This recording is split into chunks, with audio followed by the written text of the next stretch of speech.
Hi, everyone. This is America Adapts, the climate change podcast. Something's happening here. What it is ain't exactly clear.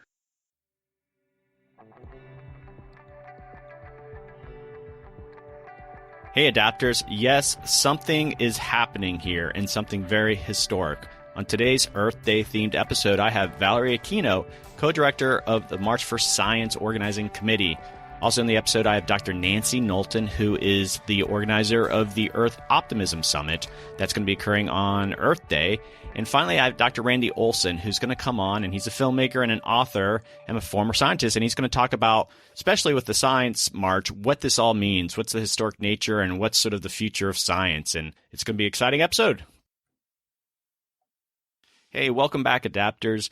I'm very excited about this episode. This is about the March for Science, that huge event. Valerie's going to explain sort of the history behind the march, the logistics of the march, and what they're hoping to accomplish, what they hope to accomplish afterwards. And also I have Dr. Nancy Knowlton on, and she's going to talk about the Earth Optimism Summit, which is actually occurring on the same time frame as the march. You know, Earth Day is April 22nd, and their summit is 21st, 22nd, 23rd, and the march is on the 22nd. And so they're both based in D.C., so they're very complementary toward each other. And I talked to both Valorie and Nancy about that. And these are two very positive things that are occurring, celebrating science. And so we dig into those issues. Also, to wrap things up, I asked Dr. Randy Olson, who's a science communicator, filmmaker, author, to come on and talk about what this all means. I don't think people appreciate the truly historic nature of this March for Science. Scientists coming out and, you know, this isn't an anti-Trump rally or anti-Trump protest. This is scientists coming out and celebrating science. And probably in the history of science, there's never been such a huge event to showcase these things. So that's very exciting. And this episode is all about that, focusing on the positives of science.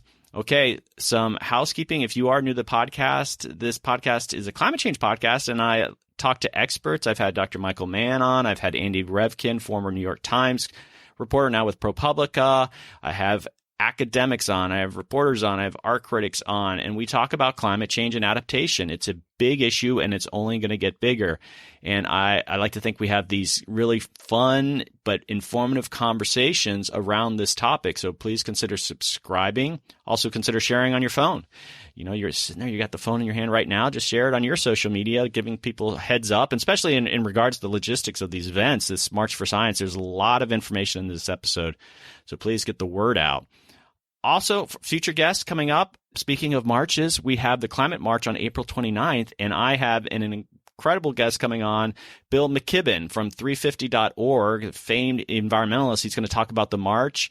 That was a very exciting conversation, and that'll be out next Monday. And I have national security covered. I have Judge Alice Hill, formerly of the Obama White House and the National Security Council. I have Andrew Lewin, Speak Up for Blue, Ocean Conservation Podcast. And we have a new segment that's coming out, and that should premiere in the next couple of weeks, and it's Australia Adapts. And it'll be a short segment, and I have an Australia host, and she's going to be talking to Australian adaptation experts about what's going on with climate change over in Australia. So please stick around for that.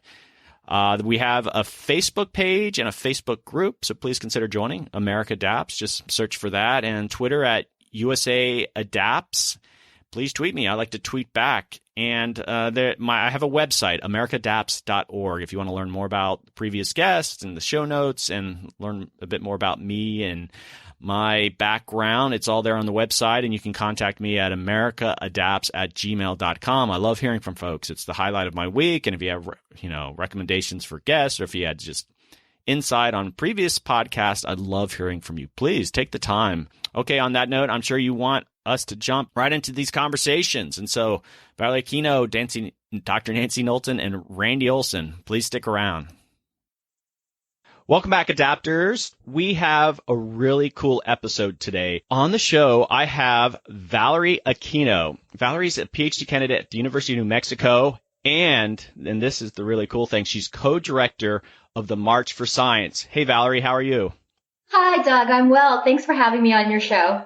Yes, and so we're going to be talking about the March for Science, and I think people are just fascinated by what's happened here. And so like 2 months ago, there was no such thing as a March for Science, and now we're about a month away from basically the largest mass event ever organized by scientists for scientists. And so I want you to take, my listeners through this story. It's an incredible story. Oh, wow. Thanks for reminding me. That's right. It's coming up in about a month or so. All right. Don't forget about it. Okay. Put it in your calendar. April 22nd. Right. So this started across various social media platforms semi-simultaneously around the weekend of January 21st. And there were multiple conversations happening independently. And there was something on Reddit, there was something on Twitter, there was something on Facebook. So my fellow co-chairs, Jonathan Berman and Caroline Weinberg, they came together because Jonathan had bought this URL for the March for Science, the original one, which has now been replaced with a more updated version. But so he made the original one and hooked up with Caroline because he clearly recognized that there was such overwhelming support for it that he needed a lot more help. And then on the Facebook end of it, I was in what's now the quote unquote secret Facebook group that initially only had a few dozen people to start. And then by the next day, there were tens of thousands of people. And then within, the next day after that, it was 500,000. And so we definitely saw this explosion, this exponential growth within the first several days of launching any of the social media accounts. For me, the timing, you had the Women's March, and this all sort of exploded before the actual Women's March occurred, though, right? Oh, it was after. The Women's March, yeah, definitely, I think, resonated with a lot of people as far as seeing the impact and the powerful public demonstration around, because they had sister marches and weren't just doing a march in Washington, D.C. And so there was a lot of inspiration and energy that came out of that effort. And then when some people were talking about, why don't scientists march on Washington, science supporters, it really latched on. It really resonated not just in the United States, but around the globe. We now have almost 400 satellite cities that are marching in solidarity with the March on Washington, D.C. for April 22nd. So we've definitely seen this touch a nerve all over the world. Well, I mean, I don't know if you're a science historian in any way, but can you think of anything equivalent of science kind of organizing to sort of justify itself, to sort of promote itself, I guess, in history? I mean, this is truly a unique event.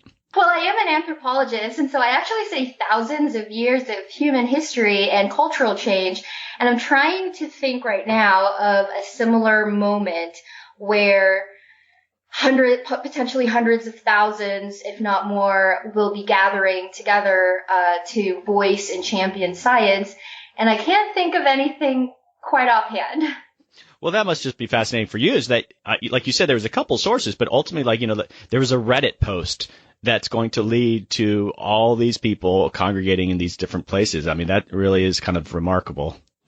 Yeah, it's definitely been really powerful. We've been getting so much support from so many diverse areas around the world, from so many diverse groups and types of communities. So we definitely see something that, like I said, is resonating with people all over. Some of these things, you're never quite sure how they kind of organize themselves. And so you're a PhD student at the University of New Mexico.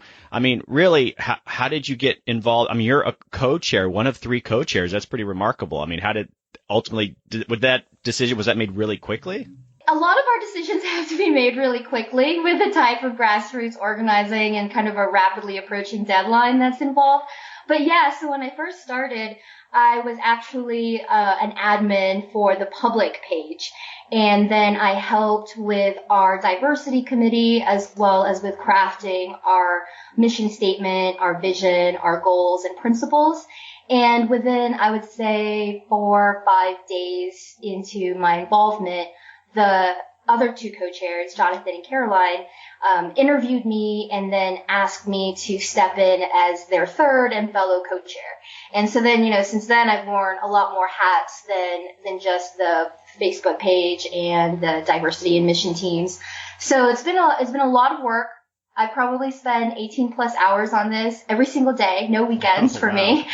It's been worth it though. It's been absolutely galvanizing. So you are in the final stages of getting your PhD. Is your PhD committee cutting you some slack? Yes. Maybe I should have asked that. I thought for sure they'd be like, of course, but maybe not. They can be, hard on you. Okay, well. Well, no, yeah. So I did have a meeting with my primary advisor. I have two co-chairs for my committee because my research bridges anthropology as well as the earth and planetary sciences. So I spoke with my primary chair in the anthropology department, and he definitely understood my motivations and my desire to prioritize the March for Science, organizing and postponing my own graduation by just a few months is really not that large of a sacrifice, relative to the impact that hopefully this March can bring. Well, I would hope the University of New Mexico looks at this as like something very positive for them. I hope so too. Okay, so you've mentioned the Facebook page, and now the last time I looked, and I remember when all started unfolding, I got one of those sort of invite to like this page, and I remember when I first got it, I'm just like, what's this about, huh? The Science March? I just went to the Women's March. And so it's now up to 850,000 people. That is tremendous, and it must be a beast. Do you have a group of people that handles it? I mean, how do you operate that Facebook page?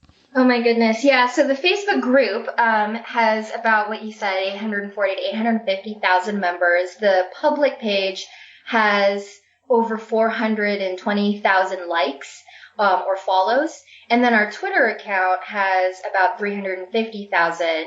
And then there's a Reddit and there's an Instagram. And I don't know how many of those membership overlap with each other. But, I would probably safely say it's about 1 million or more members. And it's a huge beast, but it's a great responsibility. There's a lot of dedicated volunteers. This is an all volunteer-led effort, and we're all passion project volunteers. So, nobody is paying us to do this. Nobody is necessarily expecting full-time work from every single person involved. But there is a skeleton crew that's basically treating this like a full-time employment. And just been amazing how many people want to help. Well, what is really cool about the group, the 850,000 group, is as you go through it, people are going on and they're basically, a lot of them are just introducing themselves and they're saying, this is why I'm marching for science, or this is the science that I do. And so it's going to be this, hopefully library just heading into the future that people can reference. Oh, those are some of my most favorite stories, are the ones that talk about why science is an important, value to them and how science has impacted their lives, and talking about why they march for science. Those have been really amazing, and we have a project, as well as other satellite organizers from other cities, to highlight some of those amazing stories into a book project or another digital project. Yeah, absolutely. All right, I want to talk about the logistics about the march. What can people really expect from the march? They're showing up, but I mean, what really is happening there? And I know you have a website, people can go learn more there, but kind of describe how do you see that day unfolding? Sure, a lot of that stuff constantly is still in flux, but what I can say for sure is that we're going to, on the DC event, we will be co-hosting that with Earth Day Network, again, specifically just for the DC event. It will start with a rally at the National Mall, and that will have several really large teach-in tents. And we plan to have about 18 or so teach-in tents with sessions running about an hour each. And then we will have main stage programming with speakers from all over, the speakers that represent different disciplines and different organizations. Not just scientists, although we'll of course have scientists, but we'll also have science communicators and science educators and other people who have started scientific services. So we'll have a really full day that starts at, people can start congregating at the National Mall at 8 in the morning on April 22nd. And then the programming will run through about 3 in the afternoon. Then we'll have a march. And then we have some evening activities planned in association with the March for Science as well as other events preceding and post-march. So the reality is that a lot of the people who are going to show up for this march aren't actually scientists, so it is a great opportunity to actually learn what scientists do. I'm sure that's probably part of your goal. Oh, absolutely. We really want to show how science is important to everybody's lives, that science is everywhere and affects everyone. And so some of the teach-in tents will have interactive activities. They will be focused on education as well as connecting the education and interactive activity with a specific tangible action that the participants can take moving forward. Okay, and so I went to the Women's March, and it was really this positive, feel-good event, but a lot of people interpreted it as a big protest against Trump. And so you guys must have that same concern. I know on your website you really lay out these things, but do you have those concerns that ultimately it'll just be viewed as an anti-Trump rally? I do have concerns that it will be viewed as just an anti-Trump rally. Of course, there's going to be, as I said, so many diverse types of organizations participating, as well as people from all over the world. We have a really large tent that covers why science is important to people. So although it is not an anti-Trump rally, we expect that there might be that sentiment being expressed. But also, this March for Science is being held in locations all over the globe, so it's beyond the boundaries of the United States. It's beyond the boundaries of any one kind of organization or group. And again, the ultimate value here is how science plays a critical role in our societies, and that we need to defend and champion when there is an erosion of scientific legitimacy and scientific consensus being maligned or scientific interest being silenced. It seems like every week there's some sort of new, drama in Washington. And so what came out a couple days ago that I think plays into your march is that we saw the president's budget, and it was pretty severe, and basic science takes a huge hit. So I'm sure that's probably talked about as part of this march. And so I want, how are you seeing the march as an opportunity, again, not to be an anti-Trump rally, but in this budget, there's an attack on science. Do you see a role for the march? So the official March for Science position on this draconian budget proposal is that we think these proposed budget cuts would lead to a disastrous stay on scientific and technological research and innovation in America, and by exchange, worldwide. They would endanger our safety, the health of our planet, and our ability to compete in a global marketplace. It ignores the critical role that scientific research plays in our lives, our communities, and the economy. Well, it's good you have a consistent message. And what I would suggest, and again, you don't want this to turn into an anti-Trump rally. There's going to be plenty of those. But who knows, maybe it's an opportunity, because as this unfolds, it's going to take a little bit of time, that all these people are in town. It's an opportunity for them to actually go to Congress. Congress ultimately is the one who actually funds it. His is only sort of a series of recommendations. And so I don't know if you guys are at all encouraging people to say, visit your congressperson and talk about the role of science out there, because they're all going to be in town. It might be a really great opportunity. Oh, absolutely. We're working right now on action plans with specific items that we want to implement in response to this budget proposal, which would include asking our supporters to support these agencies and to call their representatives and write op-eds and visit town hall meetings, starting from local all the way to the federal level. Okay, so one other thing is that the history of the Science March wasn't as smooth as, let's say, the Women's March. And, soon after this idea really exploded in popularity, there was and you know where I'm going with this, there was a New York Times column from Dr. Robert Young, I think it's Western Carolina, sort of questioning the purpose of the march. And so when that came out, I don't know how far along you were in that process, but, what kind of conversations did the organizers really have? You're talking about science being political? Is that Well, he wrote a column in the New York Times basically saying there isn't a need for this march. And he was very polite about it, but it just got a lot of attention. But what you're saying is politicizing science, and should the march occur? And I guess maybe there wasn't even discussion about the column, but I've seen those debates. I was part of one when I did my interview with The Current, which is a Canadian radio show. But the thing is that staying silent isn't effective. And neutrality isn't an option to protect the relationship between science and society.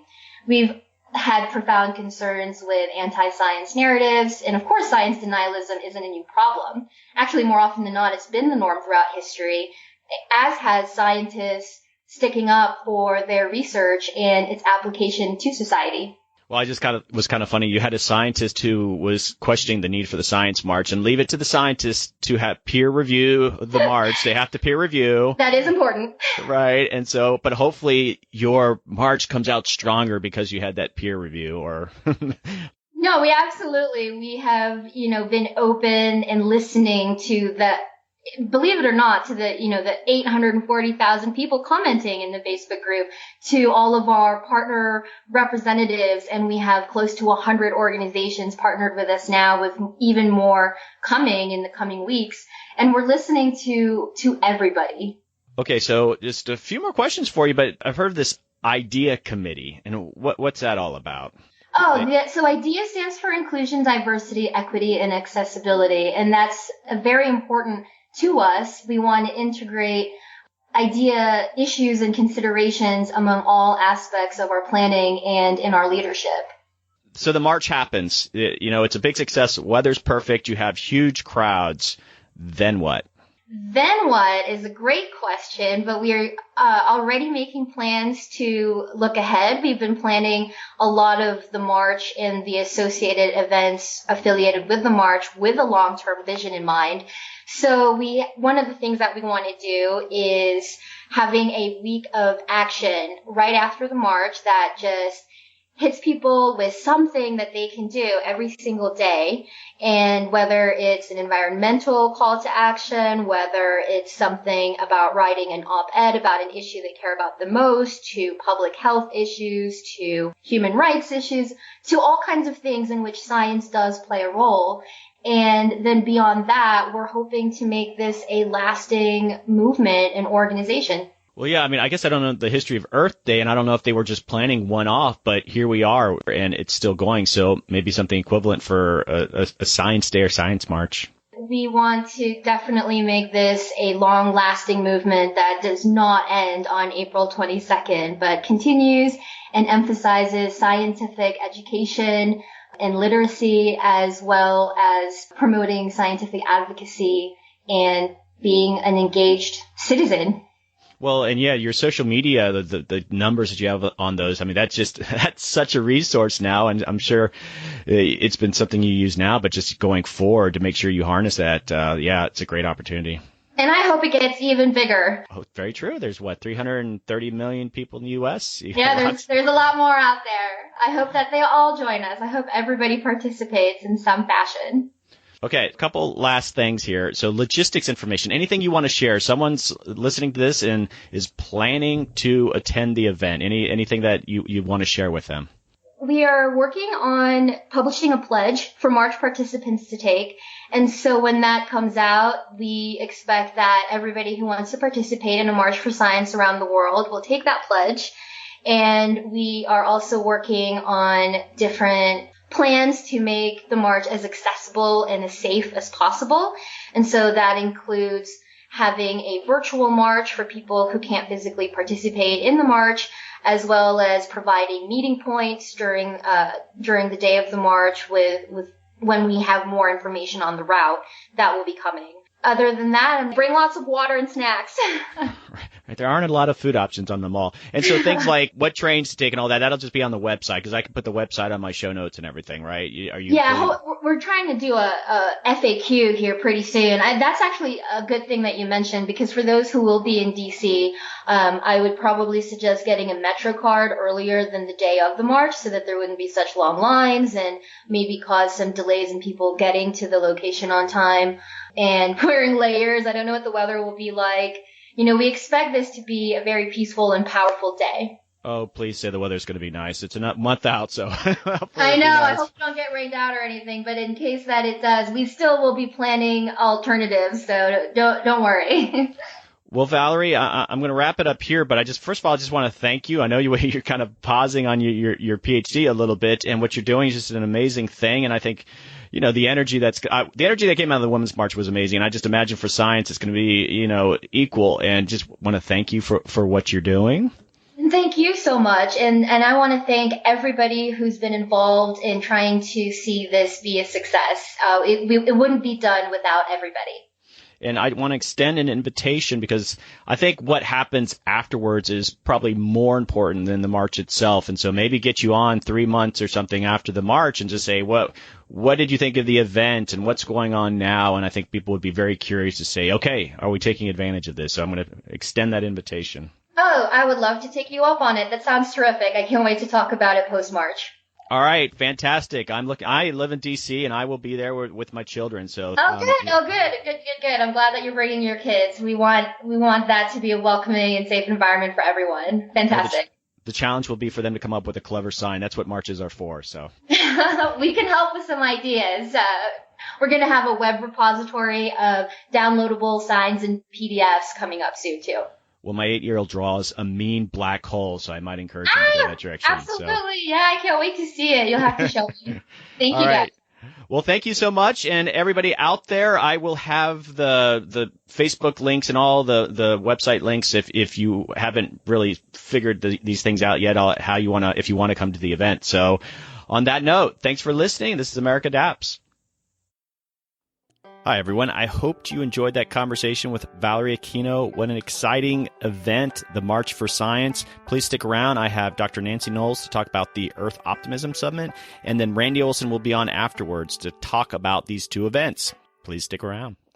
Hi, Adapters. Welcome back. On today's episode, we are going to talk about the Earth Optimism Summit. And here to give us some details is Dr. Nancy Knowlton, Sant Chair for Marine Science at National Museum of Natural History at the Smithsonian Institute. Hi, Nancy. Hi, Doug. How are you? Well, welcome to the podcast. Thanks for coming on. My pleasure. So I was thinking about this. I could have a whole episode with you just talking about your background in marine science, but we're not going to do that today. We're going to be talking about this Earth Optimism Summit. So I just want to jump right into it. What is the Earth Optimism Summit? Maybe tell a little bit of the story behind it. Sure. Well, the Earth Optimism Summit is a big gathering. It's kind of like a brain trust of about 200 speakers and about 1,200 participants. And the idea is really to focus on success. So much of conservation has really traditionally been doom and gloom. It's almost like we're addicted to crisis. And over the course of a couple decades, we've actually kind of lost track of the fact that we're making real progress. And in fact, a lot of the successes we've had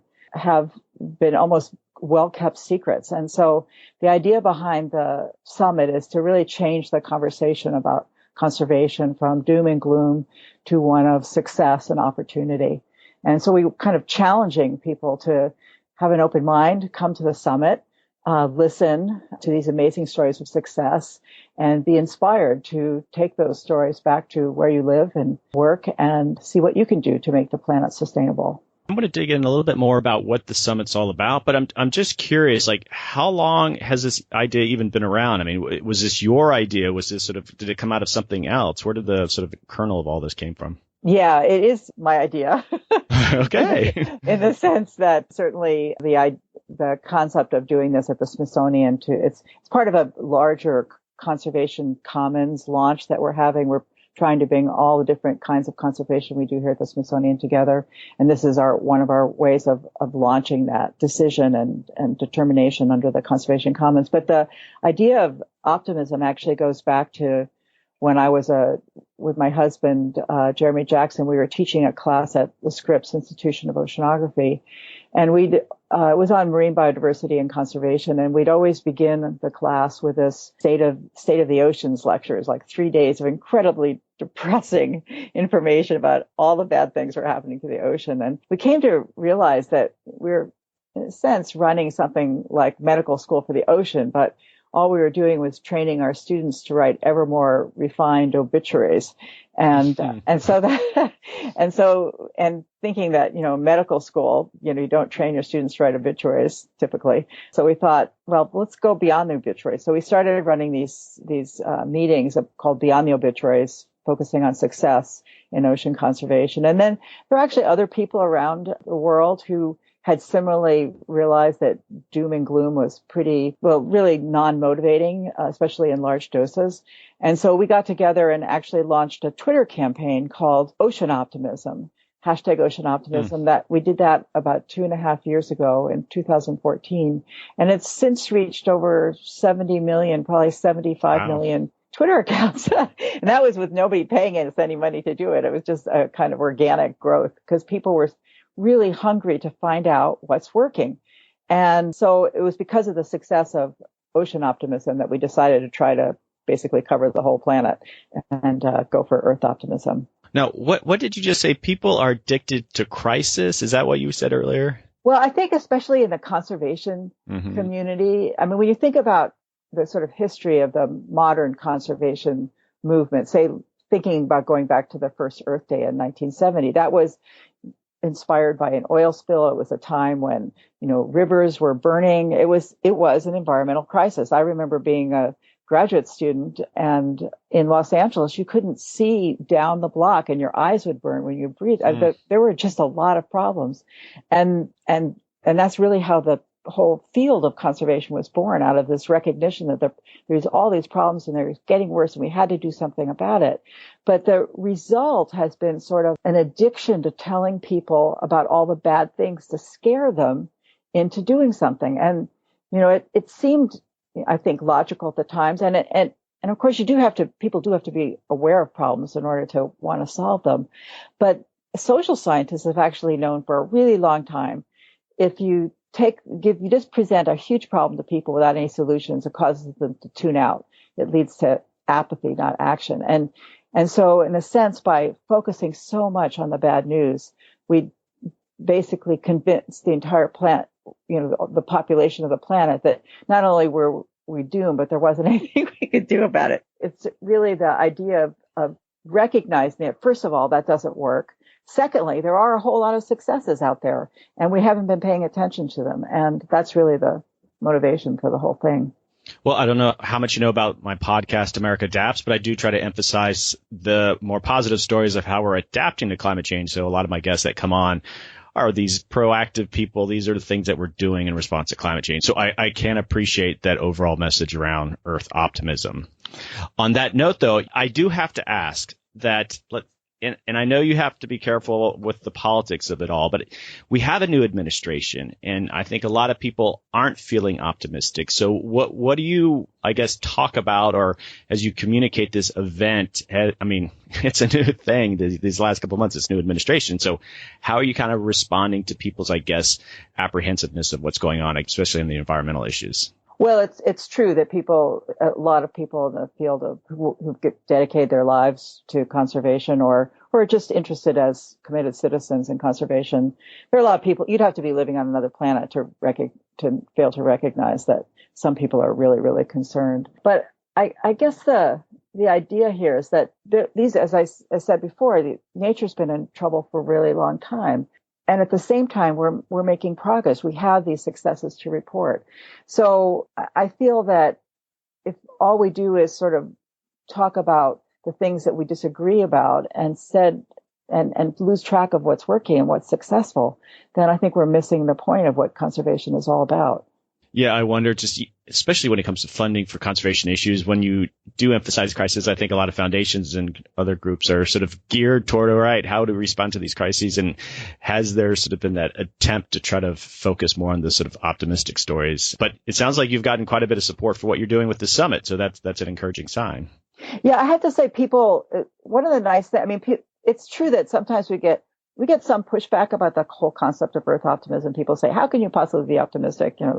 Everything's terrible. But on the other hand, I'd say the vast majority of people that we talk to say, oh, that is a really good idea.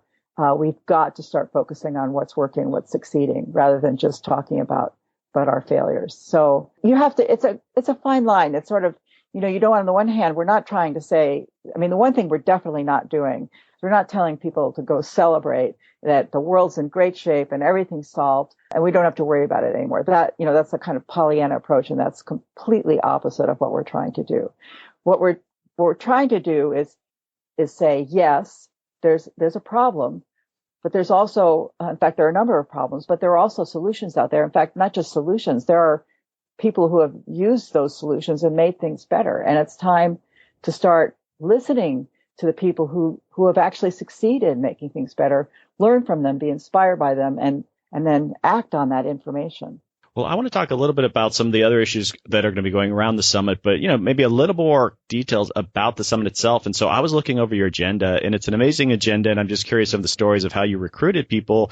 But I see that you have Andy Revkin and Randy Olson that are on the agenda, and I'd just like to acknowledge this. We're two previous guests on this podcast, and so you are. It's some all-stars that you're recruiting there. And how did you do it? It's definitely a team effort. I didn't, because I'm a marine biologist, I know a lot more about successes in the marine world than I do about, say, stuff that's going on land and conservation. But as I said, this is a Smithsonian effort. So the Smithsonian has conservation scientists working in all sorts of different areas.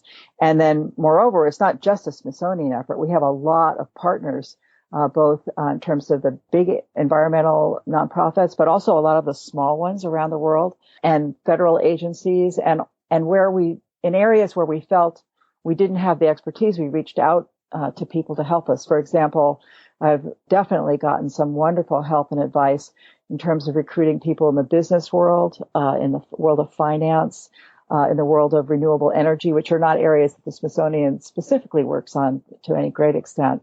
And so the whole idea of this is, the Smithsonian is really thinks of itself as among the many things it does. Of course, we're museums and research organizations, but we're also conveners, and we're kind of a neutral, nonpartisan place where people can come together, talk about things, share ideas, and work together for common goals. And so this is really not only a team effort within the Smithsonian, but it's really a team effort across the planet.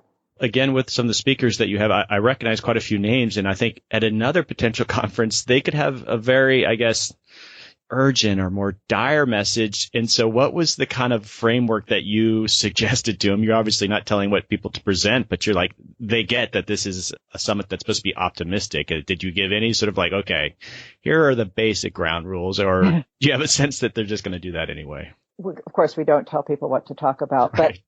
but everybody who we've reached out to be in this event has almost required no explanation. They recognize that this is about talking about solutions and things that are working and successes.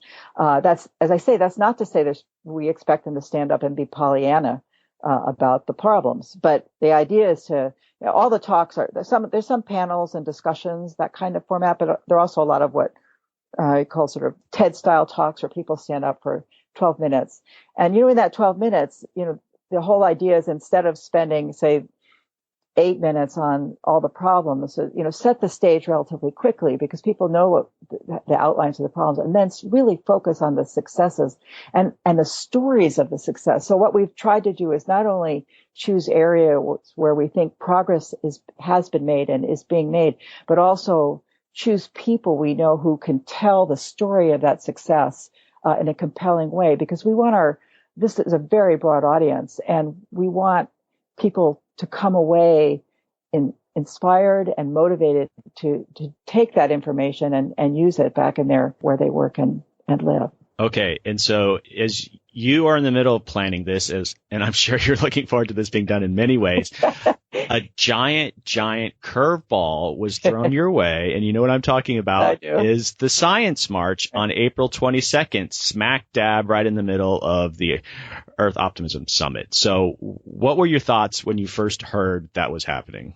Well, we had a little bit of advance warning that this might happen. So we kind of got ourselves used to the idea that it might happen. And then so when it did happen, we said, okay, it's happening. They're complementary events. I guess I would have to say they're not meant to compete with each other. They're really different. I mean, what we're doing is, bringing together sort of like a brain trust of all these people who know so much about how to make the world a better place because they've actually done it, and share those messages of success. And the people that are in the audience, or who will watch it in live streaming or watch it later, for example, on video on demand, will be able to listen to it and be inspired by it and use it. So what we're doing is kind of conveying, if you will, the message of success. The Science March is all about action and demonstrating that the commitment to science. And in fact, that commitment to science is a completely shared commitment. The Smithsonian has been doing science for a very, very long time. And science is in our DNA. So we share the unambiguous and unequivocal commitment to the importance of science and the role that science plays in serving society and solving problems. It's just two different sides of a coin, if you will, about how we're demonstrating that. In our case, we're sharing information and the message of success. And the science march is about marching and showing, physically by bodies on the street. So different people, the two ways of supporting science, some will, some people, I think a lot of people actually would like to be able to split their bodies in half and be able to do both. But since that's not possible, different people will choose different ways that they want to show their support for science. But I completely view them as complementary. And the other thing I would say is that while there are limited, there are 1,200 seats in the Ronald Reagan building where it's going to take place, there are lots of public events around Washington that this Optimism Summit is supporting.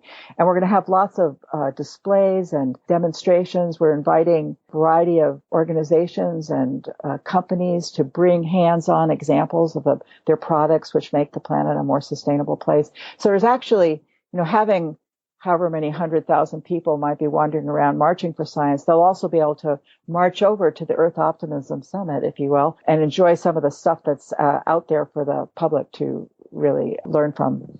Well, I guess, too, what is going to be different is I imagine since there's so many more people and the media is going to be covering the march probably in a much bigger way, but they risk that others will define what their message is, even if they put a lot of thought into what the march is all about. And I know they're working on that now, whereas hopefully your event, you have a bit more control as you deal with the media of like, what are you trying to say here? And you get what I'm saying is that they might have less control of how they are being perceived. So, potentially an opportunity for you, that this emphasis on being optimistic in all things. Well, yeah, we are. This is an event that we're hosting. And we definitely, and it's not a crowdsourced event in the sense that, we're just letting anyone can take care of, control the message. This is a, the Earth Optimism Summit does have a very, very clear message. And that is that, yes, there are problems, but there are also solutions. And those solutions are being implemented around the world. And we have to pay attention to them so that we can learn from them and scale them up and replicate them. It's a very clear message that we have. It's a completely nonpartisan message, I would add. There are a number of the solutions that we're going to be presented here that have, that come from across the different spaces. I mean, some of them are coming from large companies that, sort of for-profit solutions that investment in venture capital and big business. We have coming to the summit the mayor of Georgetown, Texas, and if you watch him you can watch him on YouTube. He says, I'm not doing this because I'm a liberal. I'm doing this because I've made Georgetown a renewable energy a success story because it makes operating Georgetown less expensive. It helps me pay my bills and the citizens of Georgetown to pay their bills. So it doesn't have to be partisan. In fact, conservation success will never take place unless it is actually non-partisan in terms of creating the solutions that work in a variety of different contexts. So I imagine that Saturday will be a little bit tricky, and I guess unless you lock the door when they come in at the beginning, there's going to probably be that in and out that people are wanting going out to that march, and it probably just logistically too hard. But I could just see that sort of open house to people at the march want to come in to listen. But I mean, I know you can't do that, but it just seems like here is this interesting message occurring as all these people are marching. And I'm sure it's a message that a lot of them really would probably be interested in hearing. And it sounds like you said that there's these other events, but just, live streaming some of the presentation, but just getting that word out. It seems like just a nice opportunity with a group of people exponentially larger coming in from the summit. Yeah, we view it, as I say, it was, I don't know if curveball is quite the right word, but it did cause us we spent several, serious time thinking about, okay, there are going to be all these people in Washington. What does that mean for this event, which we, of course, started planning long before the March for Science. And I think we've come up with a strategy that takes advantage of the enthusiasm of all these people for science. And we can use those people to amplify the message that science actually has helped solve a number of these conservation challenges that we face. So as I say, I view them as complementary.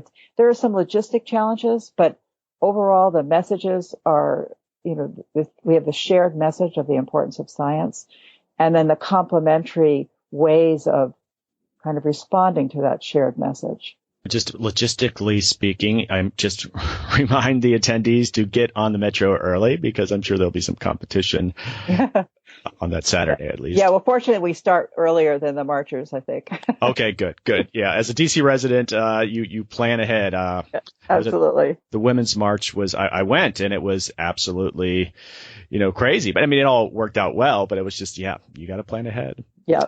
I want to wrap things up, but I wanted to ask you, besides, getting a stiff drink and taking some time off, what is your ultimate goal for, what do you hope to accomplish at the summit? And I'm sort of thinking right when the summit's done, and then what do you hope will happen post-summit? Okay, so what we hope in terms of the summit itself is really to change the conversation about conservation. The idea is to demonstrate that, yes, there are problems, but there are also solutions, and if we grow those solutions, we can make the planet a much better place, not only for the planet, but also for us, for people. And that's, I think, a critical component. But the summit is not a one-off event. The idea is to keep this focus on success and using those successes to grow more successes. That's a long-term commitment that we have at the Conservation Commons at the Smithsonian. And so, as I mentioned, everything is going to be recorded. It's all going to be made available on the Earth Optimism website. And then over the course of the next year, we're going to be creating an even larger, more powerful and exciting, robust framework for sharing these messages of success, something like an Earth Optimism portal.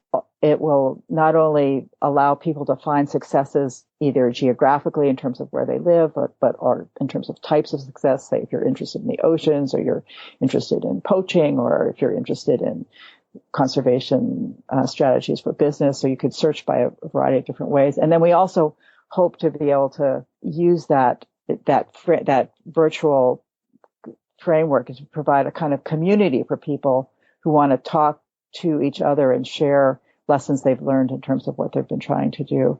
So, and that's going to be a long-term legacy. We're also hoping to raise money for Earth Optimism Conservation Commons Fellows to support people who are working on solutions and applying and growing solutions. And then if we survive this one, 2020 is the 50th anniversary of Earth Day. And so We're hoping to have a Earth, and this has been a challenge. People said to us, you can't possibly do this in a little over a year. And they weren't quite right, but there was a grain of truth in that advice. I'm really glad we didn't wait a year. I mean, I think this right now is when we need to be doing this. But the one in 2020, obviously, we'll have a little bit more time to work on, and that we're really excited about as well. So this is the beginning of a project, not just a one-time event. Well, I'm planning to take the podcast to the event and hoping to do these micro podcasts with attendees and speakers there. So I'm excited about that. But I do want to extend an invitation to you that you come back on maybe 3 months, 6 months after the summit, and we just have a conversation about some of those things that you said should be happening to kind of have follow-up on the event. So I want to offer that to you. Yeah, and I would say you're going to find an amazing number of things that you can talk to people about in terms of the actual successes we've achieved. So, there are going to be people talking about everything from reintroducing species that were extinct in the wild to amazing solutions in, to say, restoring habitats, protecting habitats, educational initiatives, social media initiatives, finance, business. I have to say, I've learned so much from organizing this, just because even though it's been my business to sort of pay attention to success and learn about every new one that, crosses my desk, there's not a day that goes by where I don't find out about something I didn't know about. And so I think that really one of the most striking things is that even within the field of conservation, so people who do this for a living, most of us are largely unaware of the scale and scope of what we've accomplished. And so if nothing else, we and the general public and policymakers will have a much better appreciation that success is not only possible, but it's being achieved right now. And that's really exciting to me because, as I wander around, I tell people, did you know this? Did you know that? It just is, and almost always the answer is, no, I had no idea. So hopefully at the end of the summit, people have an idea, and I'd be thrilled to come talk to you about what I think are some of the most exciting success stories that I learned about at the summit, because I'm going to learn a ton, even though I've been organizing it. Hopefully you'll be able to relax and actually enjoy the presentations. Well, fingers crossed on that one. Right. We know how it works. Yeah. Well, I'm sure there'll be some amazing stories coming out of this. Very encouraged by that. And so the registration's still open, and still people can still come to the event, right? Oh, absolutely. Definitely. I encourage people to go to earthoptimism.si.edu and register for the event. We want a very mixed audience of not only professionals, but also the general public who are interested and committed to conservation. So please do come. And I'll have links to everything on my show notes. But as a final thought, someone who's wavering, is considering coming, just one final pitch to them, they want to come to this event. You will be inspired and empowered by the 200 stories to success that you'll be able to hear at the Earth Optimism Summit. Oh, nice and short and sweet. I love it. Okay. Well, this is great. I wish you luck. I will see you there, and I'm very excited for you. And thanks for coming on the podcast. Oh, my pleasure. It was a blast. All right, everyone. Thanks again. Bye. Hey, everyone. I hope you enjoyed that conversation with Dr. Nancy Knowlton about the Earth Optimism Summit. Coming up next is Randy Olson, who's going to talk about these two events, what it means for the future of science.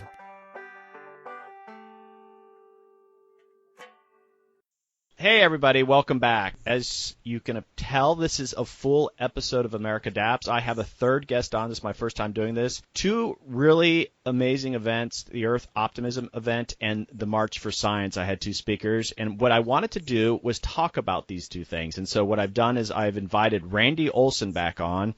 Hey, Randy, how you doing? I am doing wonderful. Thanks for the invitation to come back, Doug. Well, you always have an open invitation to America Adapts. I enjoy our conversations, and I still hear feedback on your previous appearance in a good way. So today I had on the podcast two guests. I had Nancy Knowlton and I had Valorie Aquino from the March for Science and for Earth Optimism. And so I wanted to bring you back on and talk about these two events. And I know you have a lot to say about this. And so I hope you're ready. I want to get your thoughts on these things, because this really is a unique time, I think. And so how similar are these two events? Yeah, it is a unique moment here that I think people are going to have a hard time really realizing how amazing it is till it actually happens. But both of these events, I've got to thinking about them side by side. And, in the simplest of all terms, it's kind of as profound as the difference between the head and the gut. Let me go into detail on that. In my first book, Don't Be Such a Scientist, one of the central elements in that was called the four organs theory. It was something I had picked up from this intense acting class I had many years ago in Hollywood, this crazy acting teacher I tell about in the book.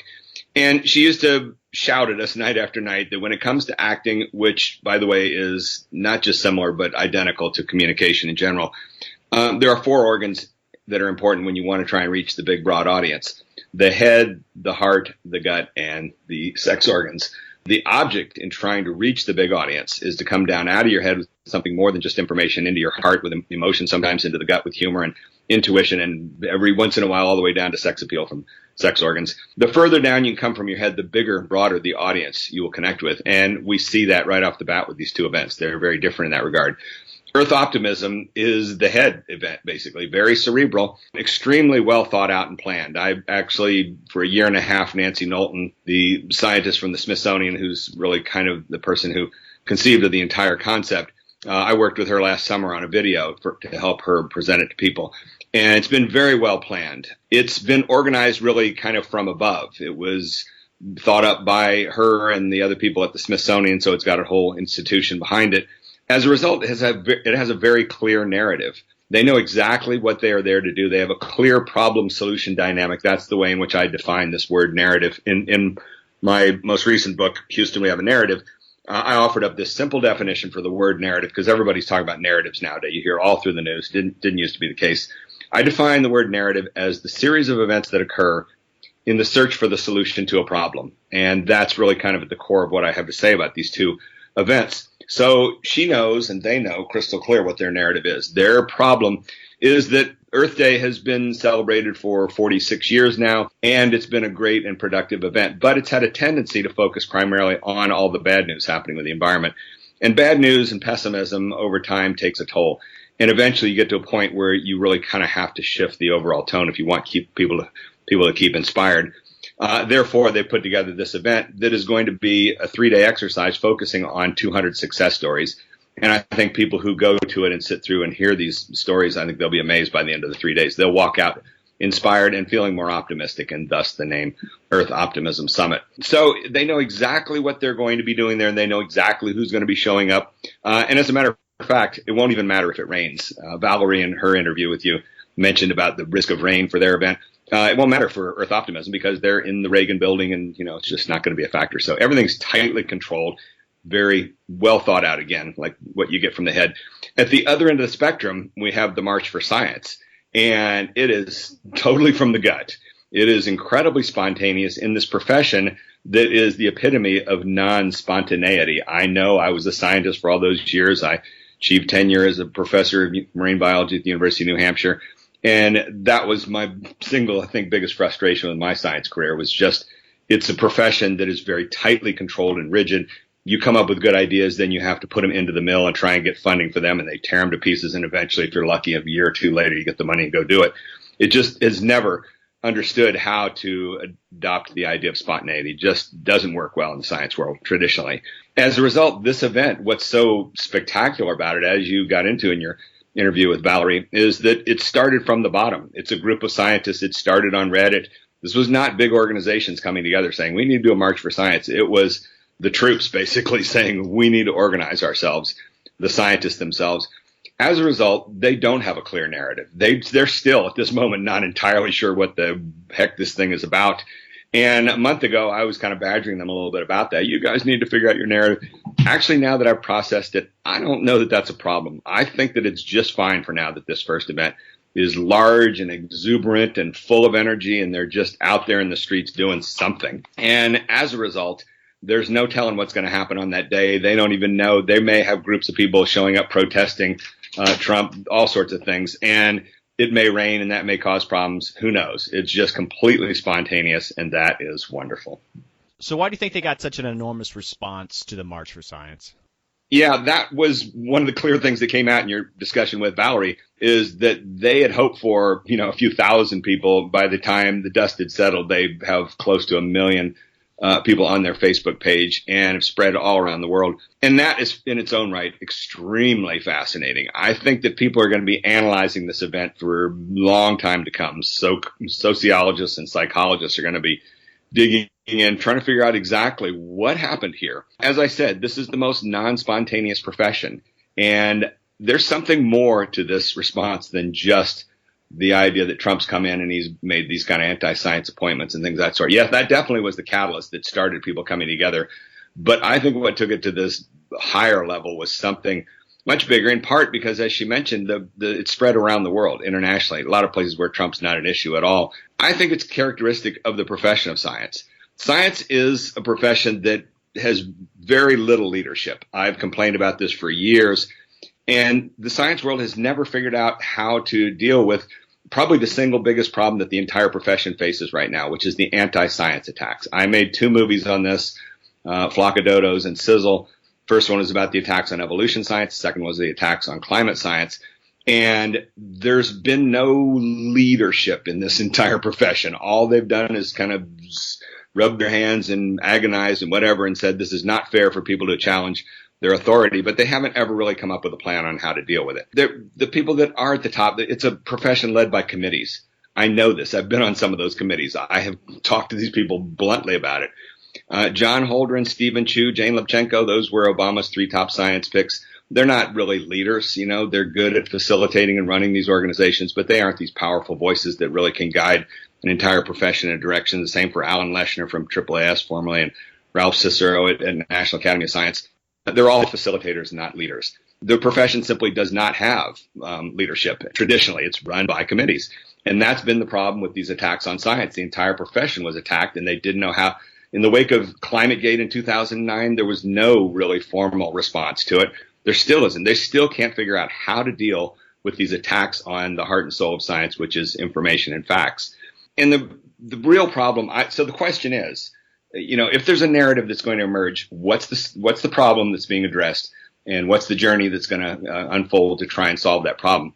The science world doesn't even know how to identify this problem really clearly. But I think in some ways what the real problem is that the profession has not really advanced since the 1950s and 60s, when it was really kind of formalized in a lot of these societies and organizations. It's still very hierarchical.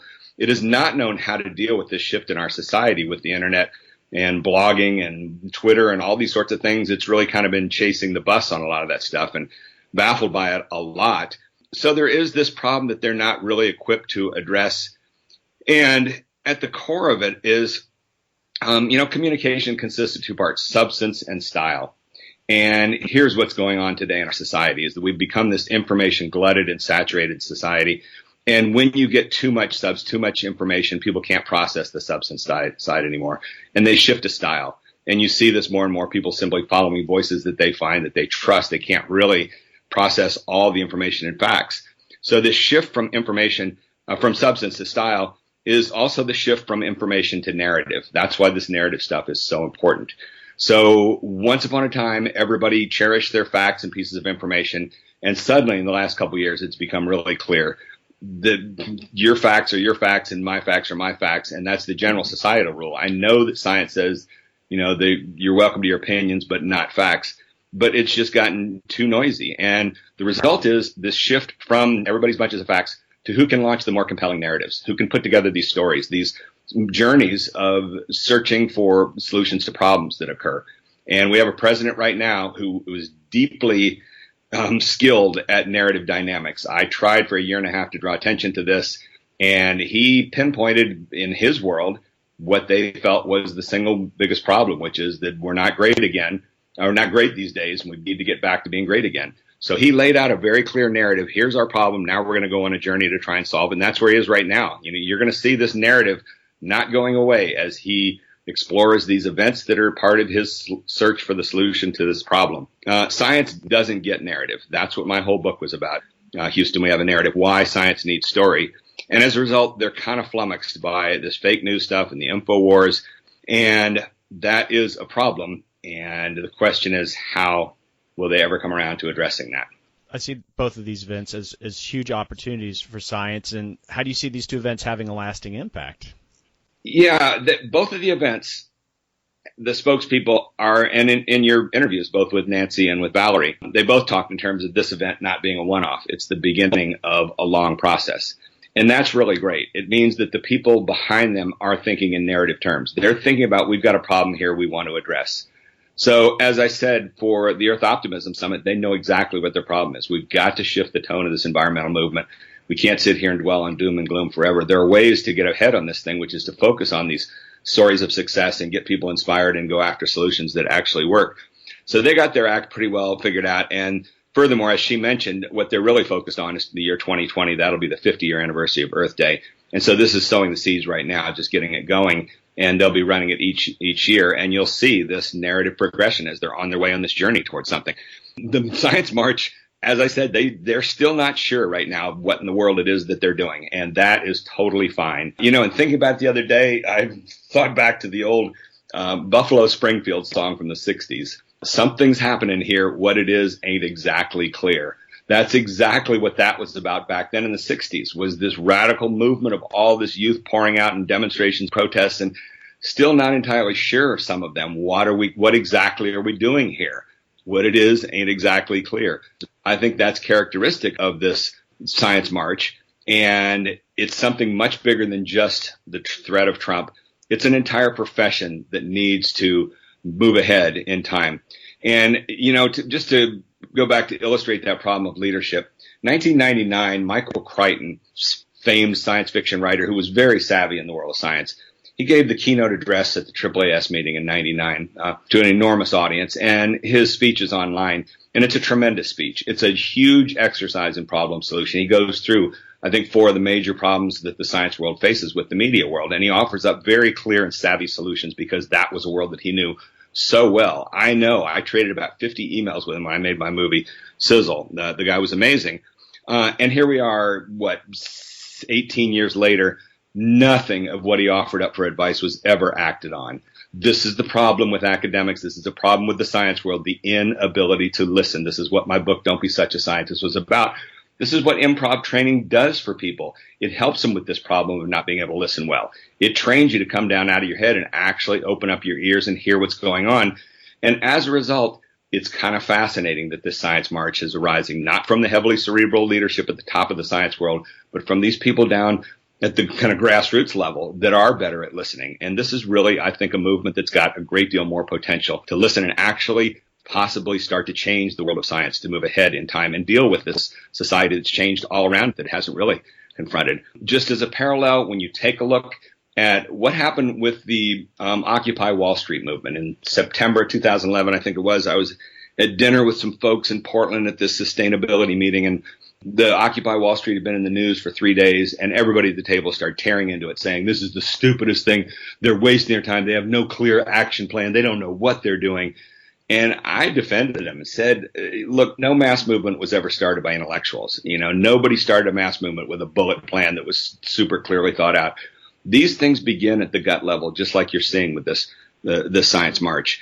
And did the Occupy Wall Street movement ever amount to anything?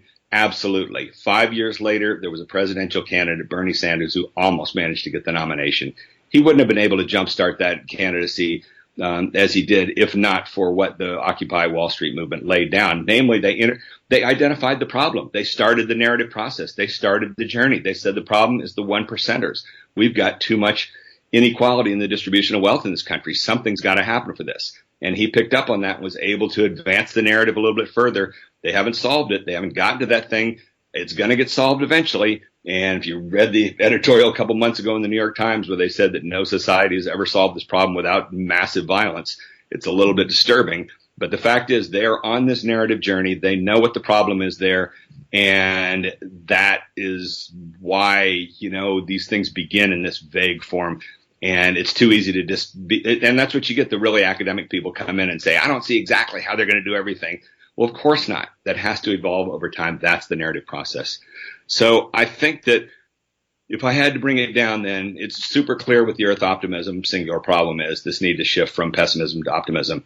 The more fascinating, mysterious problem is what's going on with the Science March. And if you ask me, I think it's all about this problem of leadership in the science world and dealing with an environment that's changed around it, and it hasn't figured it out yet how to deal with that. So I know there's going to be a lot of analysis after it's done, but I think it's the best thing. The final chapter of my book, Don't Be Such a Scientist, was titled Be the Voice of Science. And it was all about the need to be a little more spontaneous and get out there and actually do things. And so I'm just thrilled the idea that this thing is happening on its own the way it has. And it's going to be fascinating to watch.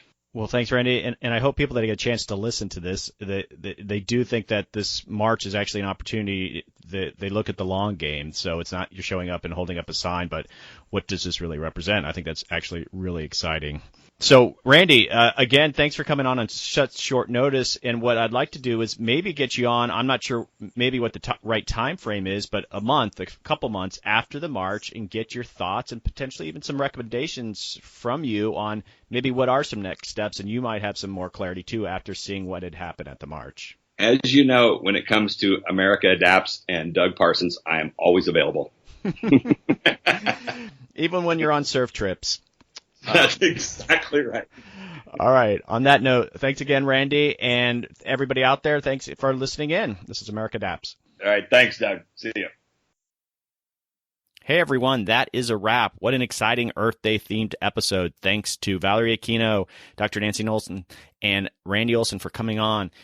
What an exciting time we live in. The March for Science is going to be this huge event. I'm very excited. I'll be going to that. And thanks to Valorie coming on to explain what's going to happen there and the history of that. And also, I'm very excited about this Earth Optimism Summit. We don't focus on the positives enough. And so Nancy explained where that all came from. So I'm excited to actually attend that event too. And of course, Randy Olson came on to explain what this all means. This March for Science is a really big deal, and I think Randy did a great job explaining the significance of it all. And even though we don't know where it's headed, this is a good sign. We need to stick up for science, and we need to talk about the positive things going out there, because that's how we're going to get the public more interested in what we do.